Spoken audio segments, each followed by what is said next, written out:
নমস্কার, আমি প্রভাস, সাউথ ফিল্মের হিরো। এর জীবনের যে কাহিনী সেটা আমি বলতে চলেছি।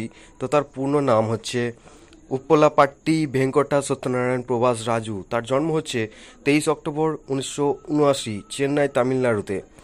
তার পরিবারের তার বাবা ছিলেন সূর্যনারায়ণ রাজু, একজন প্রযোজক, এবং মা শিবকুমারী। প্রভাসের পরিবার মূলত অন্ধ্রপ্রদেশের। ছোটবেলা থেকেই তিনি সিনেমা ভালোবাসতেন, তবে প্রথমে ক্রিকেটার হতে চেয়েছিলেন।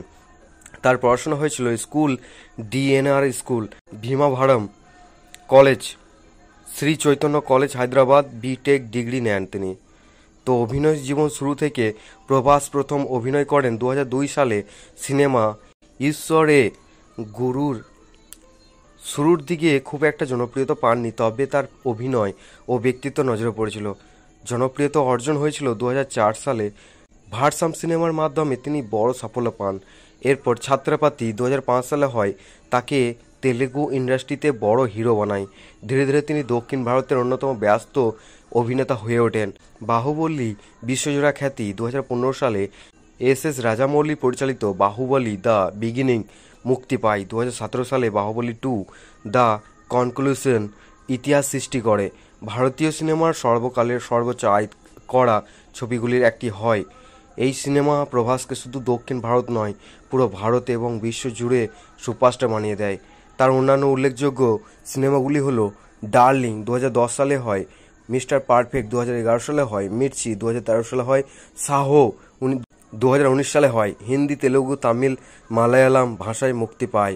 রাধেশ্যাম 2022 সালে, সালার 2023 সালে। ব্যক্তিগত জীবনে প্রভাস খুবই সাধারণ ও লাজুক স্বভাবের মানুষ। তিনি বিয়ে করেননি এখনও। তিনি খাবার খুব ভালোবাসেন এবং জিমে কঠোর পরিশ্রম করেন। মুম্বাইয়ের জুহুতে বিলাসবহুল বাংলো এবং হায়দ্রাবাদের রয়্যাল পালাটায়াল হাউস রয়েছে। আয় ও সম্পদ হচ্ছে তার। প্রভাস বর্তমানে দক্ষিণ ভারতের সর্বাধিক পারিশ্রমিক প্রাপ্ত নায়কদের একজন।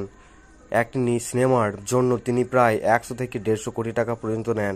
তার নেটওয়ার্থ 2025 সালে প্রায় 300 থেকে $350 মিলিয়ন, অর্থাৎ 2500+ কোটি টাকা। সংক্ষেপে, প্রভাস একজন শান্ত স্বভাবের পরিশ্রমী অভিনেতা, যিনি বাহুবলীর মাধ্যমে ভারতীয় সিনেমাকে আন্তর্জাতিক পর্যায়ে তুলে ধরেছেন। তো এই হলো প্রভাসের কিছু জীবনের কাহিনী। তো কেমন লেগেছে আপনারা অবশ্যই কমেন্টে জানাতে ভুলবেন না। আবার দেখা হবে একটা নতুন ভিডিওর সাথে। তো যদি নতুন হয়ে থাকেন চ্যানেলটা অবশ্যই সাবস্ক্রাইব করে রাখবেন এবং দেখা হবে আবার একটা নতুন ভিডিওতে। ধন্যবাদ। জয় হিন্দ, বন্দে মাতরম।